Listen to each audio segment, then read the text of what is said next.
And for the other committee meetings, staff started out the meeting until the chair was elected, so if you'd Perfect. like, I can proceed that way. So I'd like to call to order the beginning of the Parks Committee dated April 27, 2022.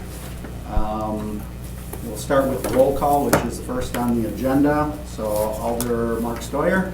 Here. Alder Chris Weary. Here. Alder Melinda Eck. Here. Alder Stephen Campbell. Here. Let the record show that all are present and there's no one missing. I just want to do a brief introduction. I am Dan Ditchite. I'm the Green Bay Parks Director. And this is James Anderson. He is the Parks Deputy Director. So I'm sure you'll be seeing a lot of us over the years, and welcome to the committee for the new members. The So, best committee, Thank you. right? what's that? The best committee. Best committee Are you we gonna I say didn't that to realize the we were gonna next- vote. Do we have to vote on that, right? No, no. So we'll just go right into elections. So what we'll do is I'd like to take nominations for chair of the Parks Committee. I nominate Chris. Or do I say Alder Weary? Are we, That works. I second it. We need a second. Do we have to second that? I don't think you have to, but we'll But we'll document take it. We'll take You it. don't have Sounds to cooler. second a nomination like this. Do we have any other nominations? Are there any other nominations? If not, we'll vote. All in favor, say yes. Yes. Yes. Yep. All Yes. against? There's no one that opposed Thank you. it, so Alder Weary, you are the chair of the Parks Committee, and you can take All right. the meeting from here. Thanks, Director Ditchite. Thank you. And we'll move right to nomination for the vice chair of Parks. Do I have a nomination for vice chair? That was, I nominate Steve Campbell. that's what you were thinking about, right? All right, we have a nomination for Who's that? Alder Campbell for Parks Vice Chair. Any other nominations? Any other All the nominations? rec are not up for that? He wanted to do that one, so I Oh, thought I'd do okay. the other one. All right, I will, that's fine. All right, I'm good. no other nominations. Those in favor? Aye? Aye. Yes. Aye. Opposed? Okay, good, sure. You're the Congrats. president, now the president of vice. Vice There we chair. go. First place and second place, right? Yep. All right. All right, if you have any questions as I'm going along here, just, I mean, especially these first few, we don't have to move fast at all, so.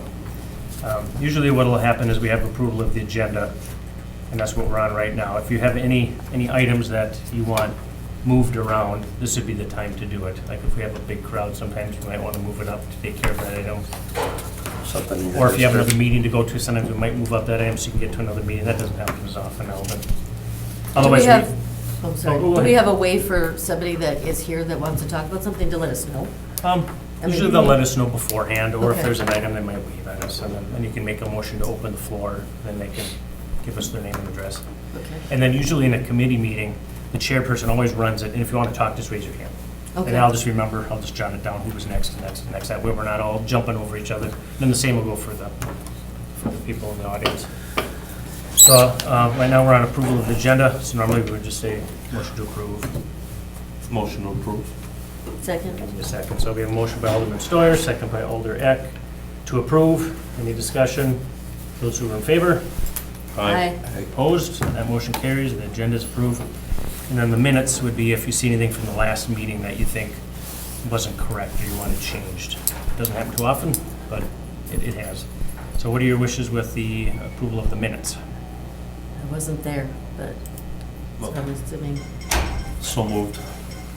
So there'd be a motion to approve the minutes. Is there a second to approve the minutes? Second. Motion by Alderman Eck to approve the minutes. Any discussion on those? So on this one, Boy, you would think the I person have a who's been question. here for like 50 years would think the silence is full. Another angry citizen.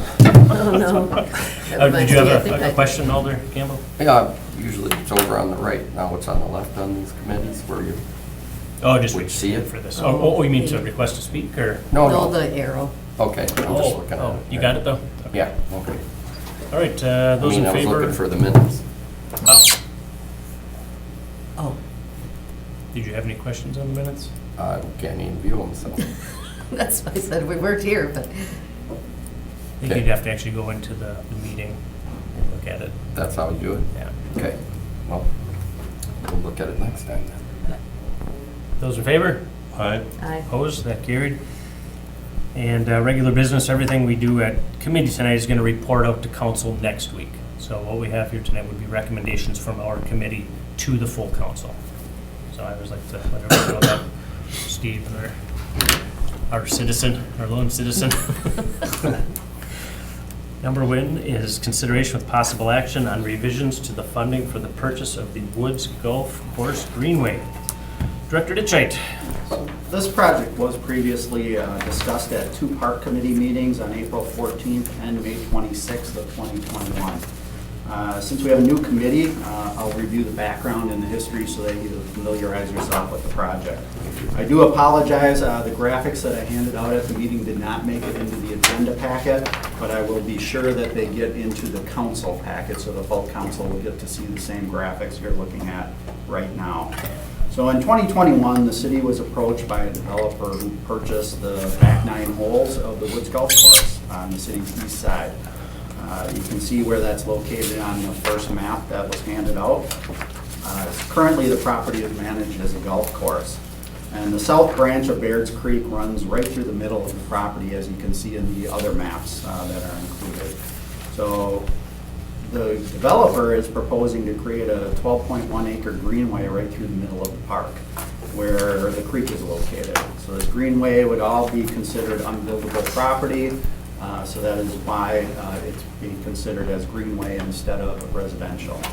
So the area to the west of the proposed greenway would be converted to single-family residential. And the area to the east of the proposed greenway would be developed as a condo development. So they approached the Parks Department and asked if there was any interest from the city to acquire this greenway. If there is no interest, or there was no interest, they would likely redesign the subdivision plat to make the lots have long backyards that abut right up to the creek. So this is property that the Parks Department would be interested in acquiring and converting it into a public greenway. So the proposed greenway is shown on both the parks, the Green Bay Parks Recreation and Open Space Plan as proposed greenway, which I'll give everybody a copy of that at one of the future meetings, and also the City Smart Growth Plan. And they're both shown on that plan as designated greenway. So this is consistent with our plans that are in place. So if acquired, the plan would be to connect this property to the Baird Creek Greenway to the north. And in order to make this connection, the city would have to acquire the wooded area to the north at a later date. So we'll purchase it whenever the opportunity comes up, if it comes up.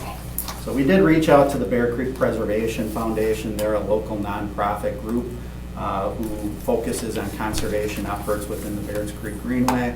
They do a lot of property acquisition and other really good projects within the city.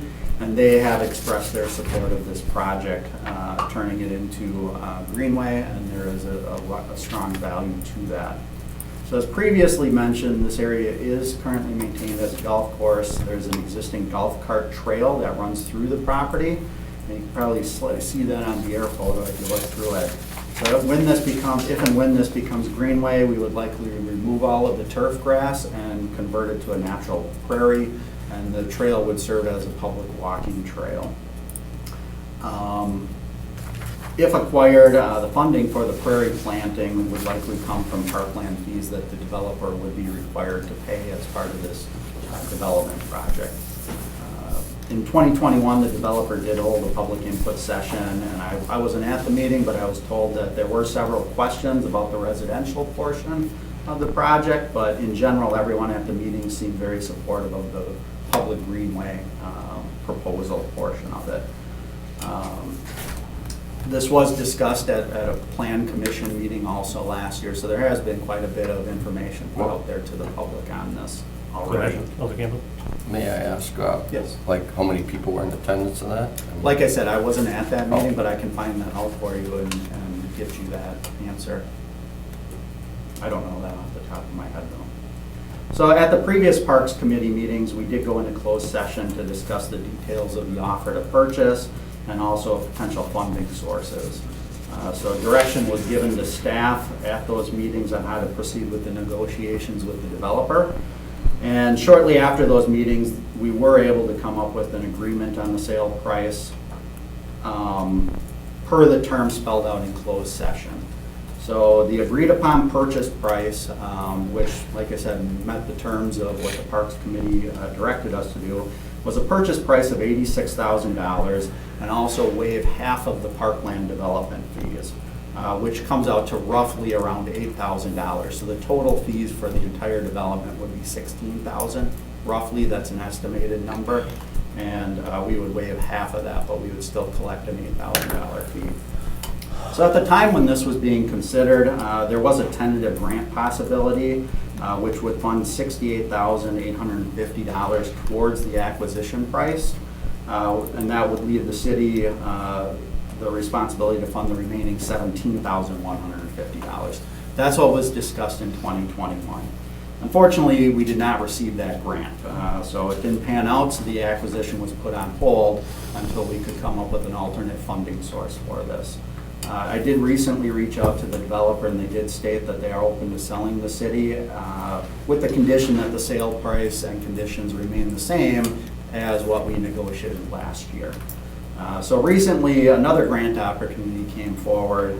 So the city applied for a Wisconsin Coastal Management Grant.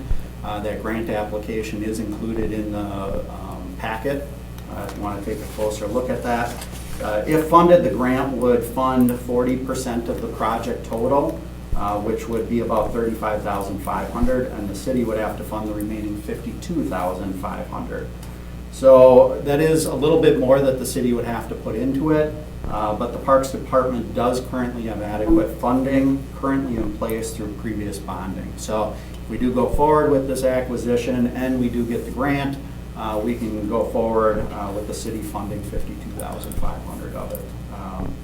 We would not have to request any other funding.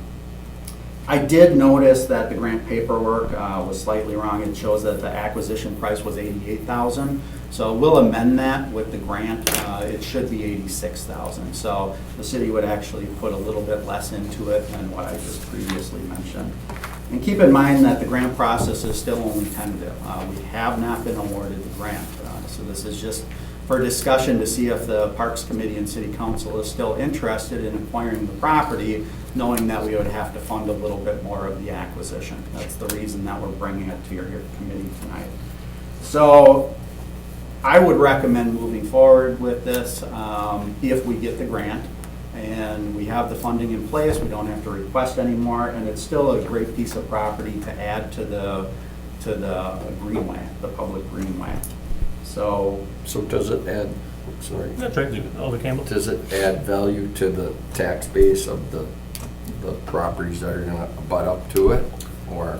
yeah, so I mean, what's the right cause now, of it? yeah, right now the city is getting taxes as though it was a golf course. With it being redeveloped, that tax base will go up. I don't have the exact dollar amounts. That's usually run through the planning department, and they can get those numbers. But if this development goes forward, there will be an increase to the tax base for the city. Now, the portion of the greenway itself, that comes off of the tax records because it would be city-owned property. But the residential properties abutting it would likely be higher in value because it abuts a greenway. But that's not my specialty. I'm assuming that that's the case. Any other questions? Yeah, go ahead, Alder Campbell. So I'm just looking at the greenway is down the center of it by the creek. Yep. I mean, I've gone up there Yeah. many years. So along Erie Road, so all these houses that are in there, are those proposed lots then and buildings? Yeah, if you look in. I mean, I know where, If you check out the first map, the second map, Yeah. I apologize. The green It's a one. black and white drawing. It shows the greenway right down the middle. Yep. And then to the left of that, it shows lots 1 through 11, or lots 1 through 22. Those would be new lots, those would be single-family residential, and those currently are golf course, and so that would become residential. Everything east of the creek, that's all additional development too, where okay, currently that's the part I was looking at. Where currently it's golf course. I haven't been there for a while, and I know it was happening. So that road that's in to the west of it, That road to the west of the Greenway would be a new road. A new road? Okay. Yes. That's what I To was. service the I know residential that's there's being proposed. quite a bit of building there, it's been there for years, but, so that's gonna just add another block onto it per se. Yes. Nice area. All right, any other questions, Alder Stewart? Thank you, Chair. Dan, I was wondering, if we don't get this grant, I'm looking at the worst case scenario or best case scenario for what might happen with that property. It sounded to me like if we can't get the monies for that if it would revert back to the owner of the property. Well, how it works is the city has first shot at purchasing it. If we're able to purchase it, we will. If we won't, then the owner can look at other options. And like I said, he can look at connecting it to he can do a private greenway if he wants. He could connect it, re-subdivide it and connect it to the lots as a longer outlot or a longer backyard to each house. There's various options, but I do know that they are very they're very far into the process already. So their desire is to sell to the city if at all possible, and our desire is to hopefully make that work. One other question, as far as this greenway, that's the south branch of the Dirt Creek. Yes. So if you go to the south or to the northwest, how much of that is considered greenway? I mean, we have quite a bit of it. So if you look at the first map, it shows the areas the city owns. So the areas in green Okay. or blue are city-owned properties. So this- Everything that's like a tan hatched or a magenta hatched is proposed. So if we got this property, it would be contiguous somewhat with what we already own. To the north, yes. To the There's north. still a small piece of property we would have to acquire at some point in the future to connect it to the north. Okay. But to the south, we don't have any connections. Well, I think it's important that we look at the entire greenway. I think it's an important project that way, so that's all I have for right now. Yeah, and I would say, if the grant is awarded, we do have to bring, per city policy, we do have to bring all grant awards back to a committee to get approval to accept the grant. And we're thinking we'll hear pretty soon on it, yes or no. And so once we hear yes or no, we'll bring this back to the committee. If the grant is awarded, these are basically the terms of the dollars that the city would have to fund. If the grant is not awarded, we'll talk to you about what other options are out there for acquisitions at that time. So really what I'm looking for, I can propose a motion for consideration. Let me just state it and we'll go from there. So to approve the acquisition of the Woods Golf Course Greenway for a total purchase price of $86,000, along with waiving half of the parkland fee is contingent upon receiving a Wisconsin Coastal Management Grant that will fund 40% of the acquisition price. Any other questions, Alder Stewart? Not right now. So basically, right now, we would be giving the Parks Department the okay to go ahead, try and get this grant. It's gonna come back either way, whether they get the grant or not. So it's gonna come back. So if you think it's a good project and the money is right, then, yes, otherwise. Motion to approve, or Yeah, that could be one. yeah. motion to approve, As stated? as stated. As stated. As Oh, stated, okay. Whatever motion you want, but, right. okay. There's a motion by Alder Eck to approve as stated by Director Ditchite. Is there a second to that? I'll second it. Second by Alder Campbell, under discussion. As fate would have it, I was actually out there this weekend. I can't believe I've grown up in Green Bay and I've never really been on the Bridge Creek Trail. Of course, it's on the east side, but you had to do some service hours of cleanup. Oh, okay. And so we brought a trash bag and we walked out there for 2.5 hours.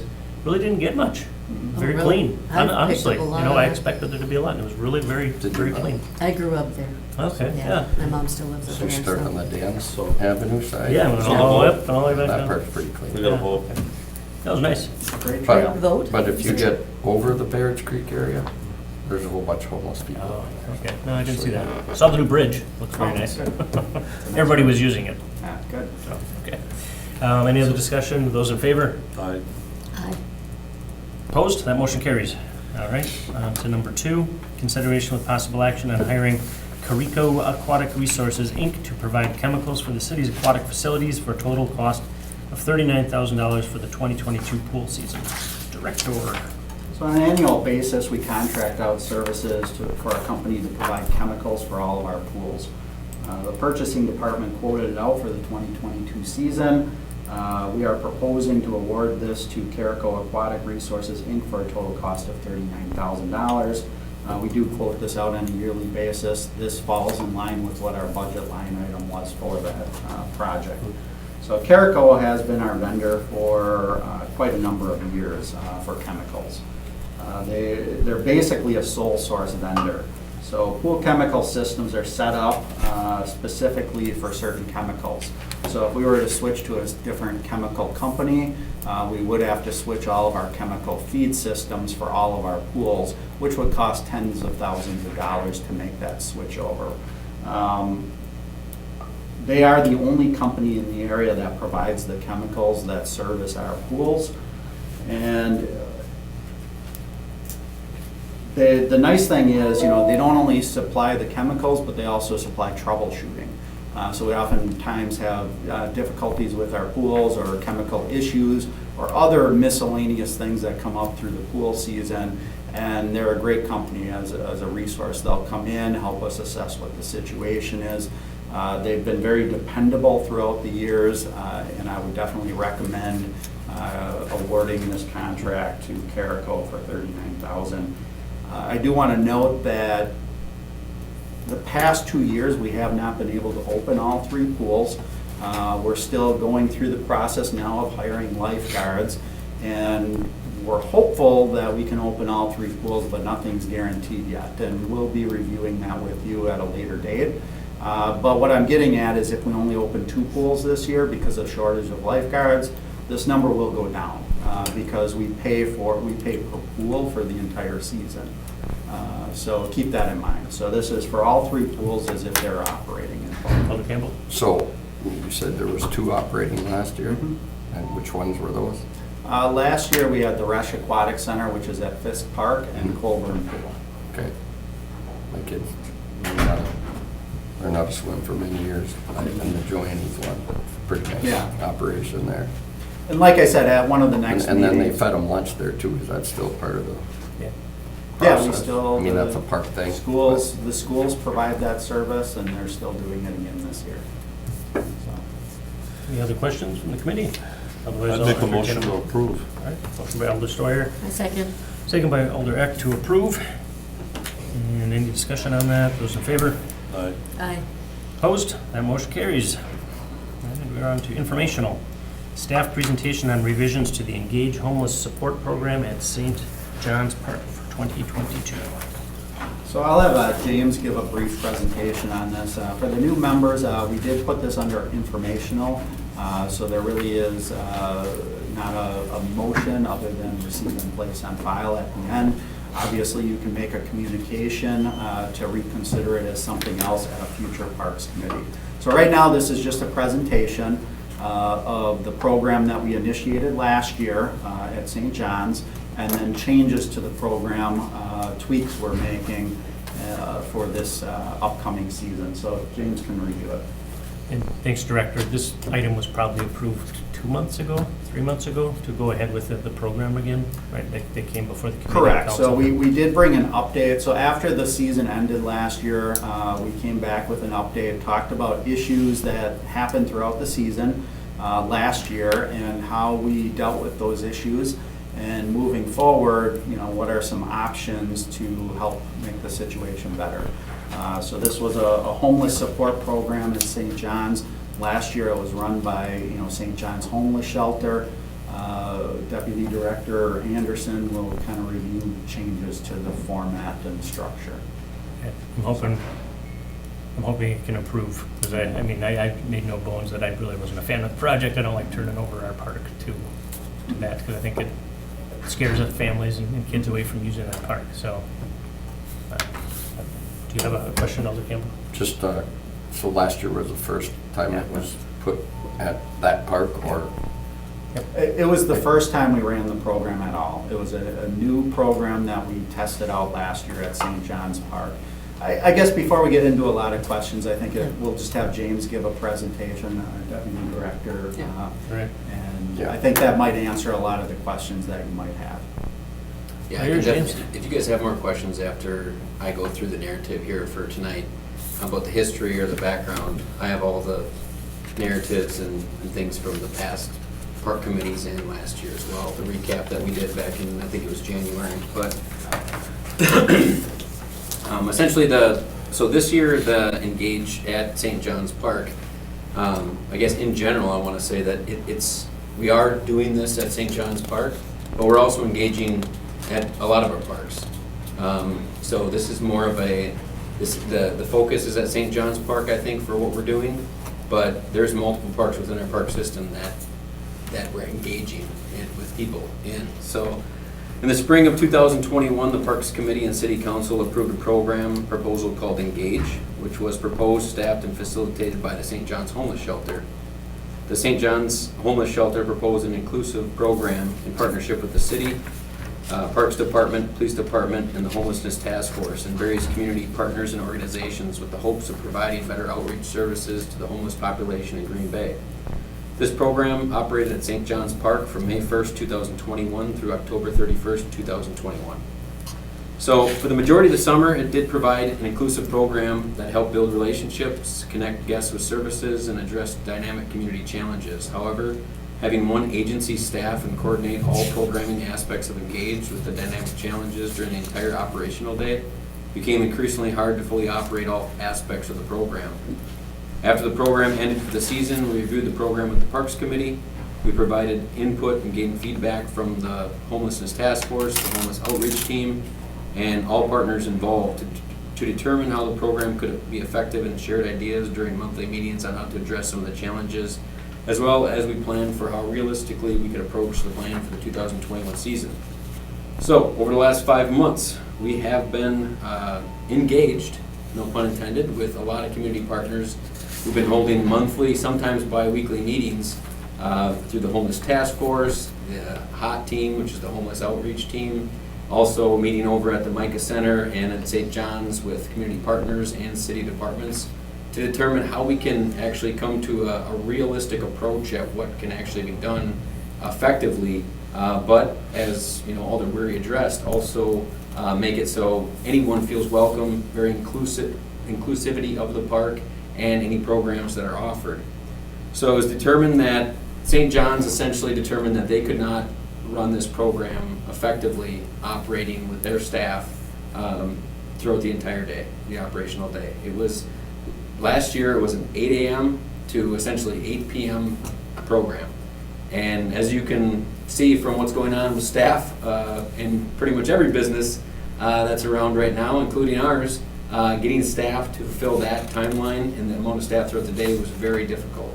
So the program in the first half of the season went very well, but by the time we got to mid-season, their main coordinator of the program took a different job, and there was a transition between their associate director and the new associate director over at St. John's, and also their staffing became very difficult to staff all day long. So they pretty much said, St. John's said, we will still commit to having dinner every night and building a program around that 5 p.m. to 8 p.m. time frame at St. John's. But during the day, they just determined that they could not facilitate that to that extent. This is where all the community partners came in. Essentially what happened is they put together a Google form. We all met and determined that it's going to be essentially a team effort to try to coordinate any services, providers, any programs that are at St. John's. And from our standpoint, just like any other agency, partner, organization that we would partner with, which we do at a lot of our other parks, not just St. John's. After I met with the law department, it was determined that it would be no different than all volunteers at our park, or if organizations were going to go in there, they would have to follow the same hold harmless with certificate of insurance and sign an agreement going into the park and providing a service like this. And so that's why essentially it's a staff level, policy level determination from our law department that we could enact this program the way it's laid out now. That's why it wasn't put on as an actionable item under the agenda. It was put under informational. So we did, let's see, between the City Parks Department, Community Economic Development Department, Green Bay Police Department, and NewCap, Those are the 4 agencies, along with St. John's is still involved in this as well. But essentially, we'll kind of collaboratively coordinate any efforts that happen at St. John's Park. There's a lot of other community partners, as I listed in the packet here. Food Rise, Outreach Healthcare, NWTC, New Community Shelter, We Rise, Brown County, Salvation Army, multiple churches within the area, and they will all kind of co-collaborate on how they can provide the best services they can, and also make it inclusive for any community member to participate in. Let's see, some agencies may come in for a couple hours all summer, and some agencies may choose to come in, for example, every Tuesday at a certain time for 2 hours. Other agencies, like I said, St. John's, have already committed to providing program services and also serve dinner from 5 to 8 p.m. every night of the week. The park will open during standard park hours, 6 a.m. to 10 p.m., and it'll be closed at night, just like technically every other park is. Then the restroom will be open, and a schedule will be posted for what is going on at the park every week.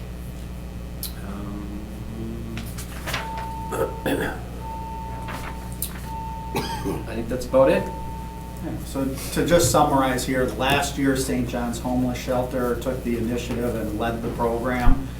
This summer, the Parks Department is going to, in essence, lead the program along with, the police department and other agencies. And then we'll work with these other homeless task force groups to come in and service this program. So it's a little different format, and because this is a park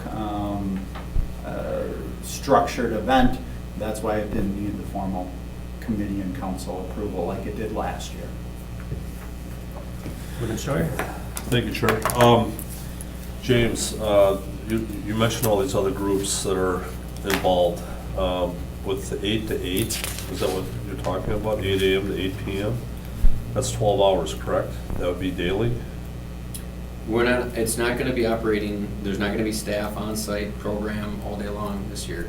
It's gonna be a much more realistic approach. It's gonna be much like we would have another agency go into a different park and say, hey, we have a proposal, we wanna come in for 3 hours and do this program with you. We'd sit down with them, we go through what their program is, what they're offering, make sure they have certificate of insurance, hold harmless, volunteer waiver signed, and they would go in and they would do that activity per the agreement.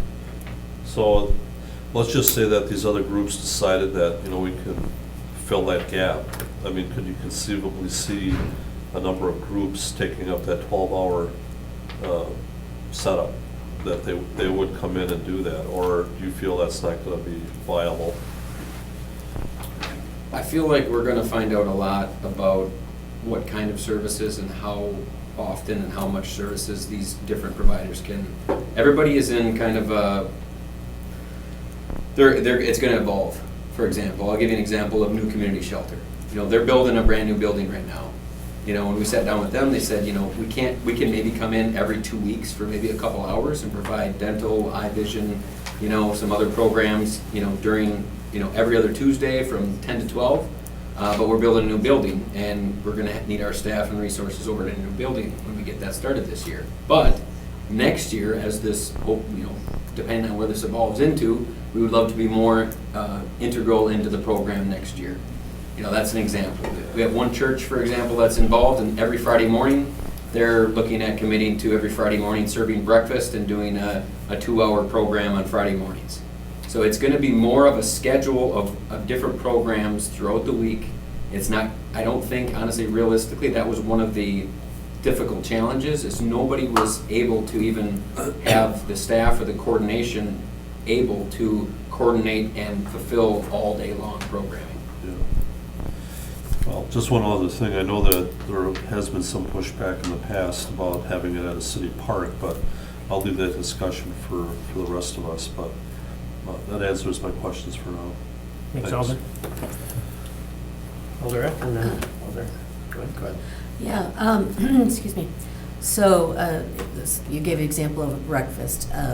So dental vision at the park, you're saying people would come in and do this at the park, provide these services? Potentially. Okay. Or they have a mobile units, for example. Okay.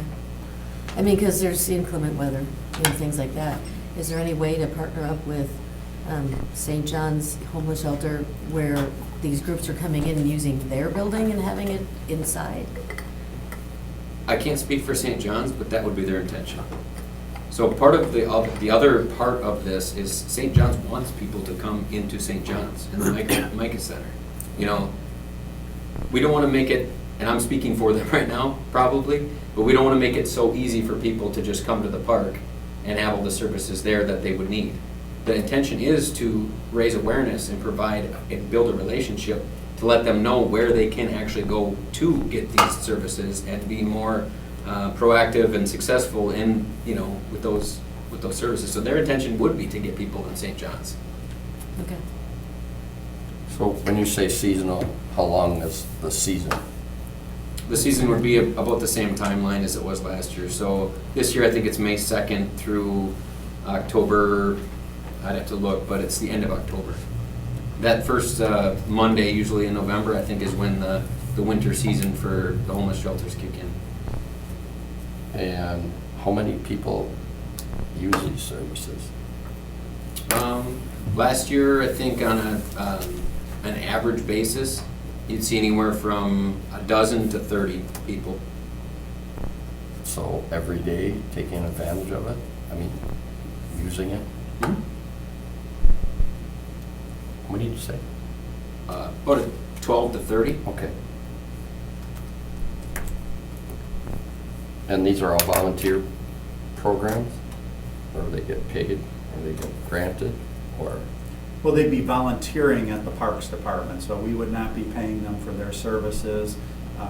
Each member has their own funding mechanisms, and I can't answer that off the top of my head, but the I mean, city this would is not all charge, new the city would information not for me, so I'm charge just them. trying to take it all in and Yeah.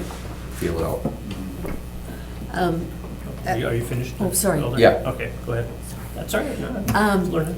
Yeah, because I'm glad to hear it'll be different, because I know that if you pulled up to the park last year, it seemed like it was kind of a mess.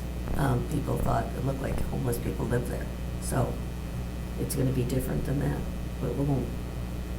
Well, You know we what I'm are, saying? we It's are like- teaming up with the police department on this. There's a homeless task force, and, you know, the police are there regularly, not just when there's issues, but they're there to communicate and reach out to the people using the park and see if they can, you know, assist with finding services for them. So they do the best that they can with the staff that they have, and will continue to do that this year. And I would say it was probably, I mean, my own personal observation was last year was considerably better than the previous year as far as people camping out in the park and using it for that purposes. When you list Brown County on here, is that Brown County Mental Health at all to evaluate any of the people that are there? That's part of it. So Brown County is part of our homeless task force that meets with city staff and other agencies on a monthly basis. And then also they just hired I think it's called a navigator position. And part of their role will actually be partnering for these types of challenges. Okay, thank you. Thanks, James. Yeah, I'm glad we're leaning more on the county because that's, you know, the social services, and we all pay into that as part of our taxes. So the more we can get from them, the better. If you need any help from us to push, we're glad to help. Have we ever had parkies at St. John's Yes, in the past? we have. Do we now? No. Why is that? Historically, there was not high attendance. Okay. It was, on average, we'd get maybe 2 kids a day. Okay. I know we had to cut back on parkies as part of that. Some weren't getting very many. Mhm. Parkies weren't doing much. Okay. That's what I thought. Do you know what the police calls were to St. John's last year? Do we have that? Yeah. And what types of calls? Yep. There were approximately 200 calls for service from the police department from May 1st through October 31st. But the majority of the calls were generated by the St. John's Micah Center staff.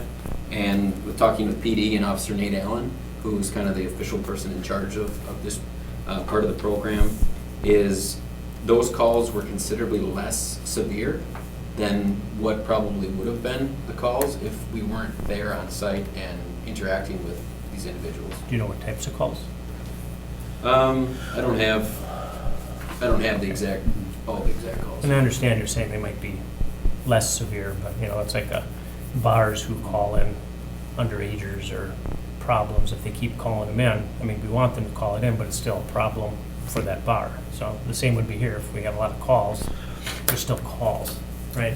And I think we reviewed that at the last Parks Committee, the type of calls and number of calls. I think that just the concern is, as Alder Eck had mentioned, how it looks, you know, coming from the west side, you come off the bridge and you look over and there's garbage and, you know, I've heard secondhand, you know, drug paraphernalia or alcohol bottles, things like that. You can see families that want to go there. And I know we had mentioned other parks. What other parks? You had mentioned multiple parks. Well, in terms of how the program is set up Yeah. and the partnerships we have with other agencies, I was referring to that more than I was, you know, the homeless population of the parks in that statement. So there's no other parks we're doing this at There's, actively? there's parks that we are providing homeless outreach to. Where, which in ones? different areas. Most notably, I would say Whitney, Colburn, Bear Creek. There's other parks too, but it's not as often as this park, I Yeah. would say. And we aren't going to be having all of these services at these No. parks. It's more, you know, as needed or on an occasional basis. Somebody will stop by and assist somebody who's there or try to, you know, provide programs or assistance. Go ahead. Go ahead. Thank you, Chair. I was on one committee last year and we talked about this situation as well, and I know Alder Galvin had brought this forward as far as incidents and different things that have gone on at this park. And it seemed to me that there were about 5 or 6 individuals that there were some issues with that we really couldn't do much with them. So it seemed like the majority of the calls that did come to the park were for just a couple of individuals. So, you know, I'm hoping that we can, you know, put more into that and try to solve that particular issue that might help out with other things as well.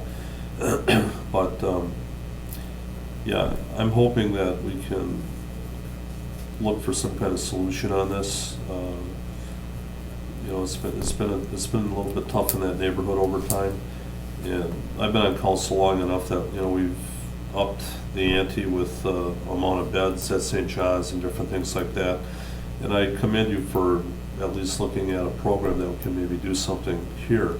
But again, you've got the perception from people outside that, you know, there's some issues and problems we got to deal with. So I think it's important that we just try to look at it from a big picture standpoint. And, you know, if we can solve some of these smaller problems per se, I think that's really important as well. So, thank you. Thanks, Alder. Any other questions? Alder Campbell? Is there a cost to the city parks department for maintaining this program? It's standard maintenance costs, so I mean, there's probably a little bit more for electricity, for having the shelter open. But other than that, it's just traditional maintenance costs such as mowing the lawn.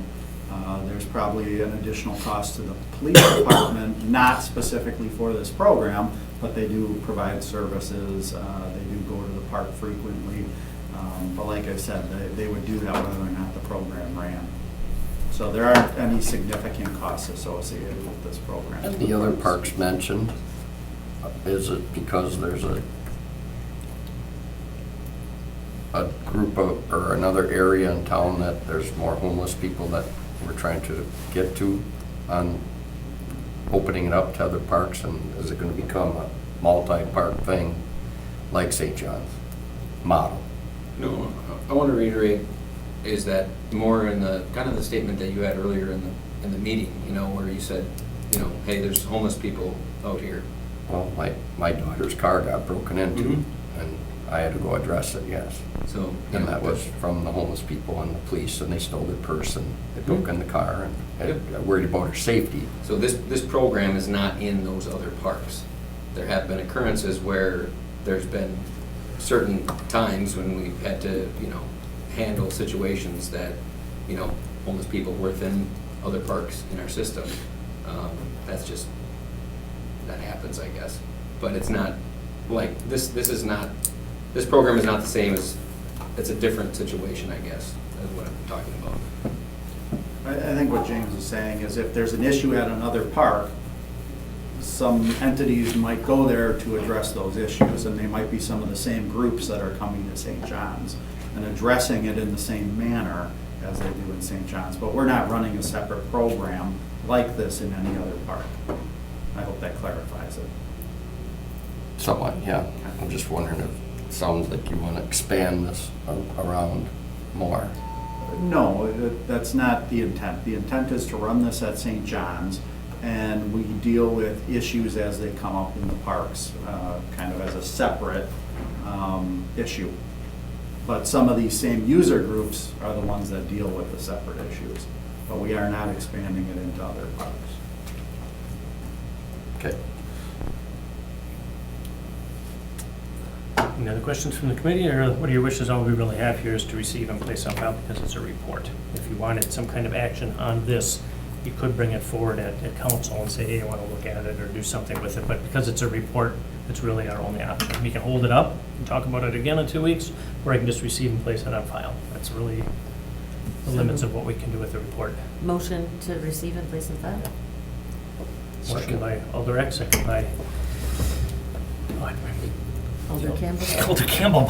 Soup. I almost said almost Alder Scannell, but I'm sorry. You can officially name it soup if you want. Alder Soup, okay. Alder Soup. All right, those in favor? Aye. Aye. Aye. Opposed? Motion carried. Okay. On to Director's report on updates and recent activities on the Parks, Rec, and Forestry Department. So I do want to update everyone on our staffing issues for seasonal staff, because for those of you who weren't on the committee and council before, that has been a major issue for the Parks Department, as it is with every business in the areas. It's just we can't find staff in the summer months, and we are no exception. And so currently we have 10 out of our 25 park maintenance workers filled. So we don't even have half as many as we typically hire in a season, but we're still working on it. Same with forestry. We only have about half of our seasonal forestry staff lined up and ready to go. And that is the same for our summer playground program. We have less than half of the number of playground leaders we need to run the entire program that was budgeted. Last year, or in 2022, we budgeted for 16 sites. So we do not have enough employees currently to run 16 sites, but we're working on it. Lifeguards, we are currently 25 lifeguards short to operate all 3 of our pools. And at Bay Beach Amusement Park, we are short 30 ride operators. So this isn't a lack of trying by our staff. We've kind of updated the committee previously on what our efforts are for recruiting seasonal staff. Our staff is going above and beyond. I mean, we're doing everything imaginable and within our means to recruit new employees. And I will say that, you know, we are doing better than we did last year at the same time, but there's still a significant shortage. So we're hoping that over the next few weeks we get more applicants, and I'm sure we will. The question is, will we get enough to run all of our facilities and programs? That remains to be seen. So if we do find that there are staffing shortages as we continue to do our planning, we'll definitely update the committee on what that means to our facilities. Last year, for example, we only opened 2 pools that I mentioned. The previous 2 years, we only ran half of our playground programs. So this year, we budgeted for what we actually hired last year. Same with Bay Beach. We had to actually shorten our hours because we couldn't do a shift change. We didn't have enough ride operators. So those are all things that we did last year and things that we may have to consider again this year. But it's too early to say. I just want everyone to be aware that we're doing our best, but it's not looking promising for everything. So. I have a couple other. Oh, do you want to talk about that one in particular? I just wanted to ask a particular question Yeah. about, let's say even at Bay Beach, that they're down to 1 shift per se. What was I going to say about that? the fact, what about the Friends of Bay Beach? Anybody, any of the other organizations that might be able to chip in on this, or at least help the city on You that know, end? I mean, we can look at that avenue. I mean, they're aware of our staff shortages. We've discussed it with them also. But they are a fundraising group, mainly for capital improvements, not for operations. That doesn't mean that they couldn't assist, but you know, right now we have our pay scale that was approved at budget time. That's where we're at with our hiring levels. But what we're finding is, you know, even communities that pay significantly more are still having the same challenges we have. So even if we were to, you know, give a raise of, you know, $2-3 more than we're paying now, I don't think that will solve our problem. It just simply won't, because everyone is running into this problem. You know, De Pere pays more, they're the highest paid lifeguards in our region, and they're not fully staffed yet. So, you know, it's just an issue that, sign of the times for the last few years, ever since COVID hit. What kind of jobs do you find that are going for? Because in the past, we used to be able to hire pretty well. Yeah, well, like I said, I mean, it all changed when COVID hit, and nobody is quite sure what changed and what you can point to make it change. But, I mean, this is countrywide. Everyone has a staffing shortage. This isn't regional, it's not specific to Green Bay. This is a United States worldwide issue, maybe, I don't know. For sure, the entire country is running into the same situation we are. So, That's all. Any other questions on that item? No. Otherwise, I think you have some more in your report, right? yeah, just a few other minor topics to discuss. The Forestry Division is celebrating its 40th year as Tree City USA, and they are one of the oldest Tree City USA programs in the state. So congratulate them when you talk to the city foresters. They're very proud of that. Officially, Bay Beach opens for the season the first weekend in May, so that's only a week and a half away. In the month of May, we're only open on weekends, and then starting Memorial Day, we're open full-time throughout the summer months. And then the last item that I want to talk about here is the rides at Bayview. So we do have 2 rides that we are in the process of removing. One of them is the Falling Star, and the other one is called the Bay Beast. Both of those rides were installed, I don't know the exact date, but approximately 5 years ago. They were purchased used very inexpensively by the Friends of Bay Beach, and they were donated. We did renovate them, but now certain things have happened mechanically to both of them that makes them cost prohibitive to repair. We have reviewed that with the Friends of Bay Beach. They're in support and agreement that we just have to scrap these 2 rides. So we'll be having future discussions on how we go about replacing those rides and funding that. And for now, we don't have a proposal in place for it, but I wanted everyone in the committee to be aware that we are 2 rides permanently down and they're being removed as we speak. Anybody else in the country have those rides that might want some spare parts? I mean, They're old rides. but The yeah, maybe they'll want some. The Falling Star, I think there's my recollection, and don't quote me on this, but I think there's only one other in service in the country. I'll ask them if they want some parts. And the other one's pretty old too, and there's not a lot of them out there. What's that one called again? The second one? The Bay Beast. It's a top ride. It's a little hopper ride. Oh, where you Bay sit on a little Beast. seat and you just kind of go up and down. Okay. But it's meant for tots or younger individuals. Not you. Not you. Adults can ride it. I've Yeah. done it. It's fun. Older Campbell? Is there a way to get a list of the Friends of Bay Beach? I mean, is that something that we're Yeah, and at? yeah, I mean, I can get you a list of who's on the committee. I can ask the Sure. president to reach out to all of you. Okay. In fact, he's Like that. already indicated that he wants to meet you and Okay. have some discussions with. That's my district, so, Great. I'd like to try to see if, my years in business here can influence a little bit of that and some ideas possibly. You never know. Yeah, that'd be great. So that's really all that I have to mention. We have a division report that's included in the agenda packet. It's very detailed. It kind of goes over all of our divisions. And we structure it so that we talk about what's new since the last Parks Committee. And kind dates do we have for you? And then I usually just touch bases on a couple of them at the meeting. Thanks, Director. Any questions on anything in the report? We'll take a motion, entertain a motion to receive and place on file. I make a motion to receive and place on file. Motion by Alder Eck, Second it. second by Alder Campbell. Any discussion? Those in favor? Bye. Aye. Opposed? That motion carried. Our next meeting is May 11th, 2022, In person? in person. Okay. I'm assuming, well, I guess it's up to the committee if you would like to I continue prefer to in meet person, in that's right. person. Let's go back to Yes. normalness as much as we can. I mean, Okay. normal meetings, not normal people, but Yeah, well. all we need is to adjourn. Motion to, no. oh, go ahead. Motion to adjourn. Motion to adjourn by Alder Steuer, Second. second by Alder Eck. Those in favor? Aye. Opposed? Motion carried. We are adjourned. And at this point, we usually take a couple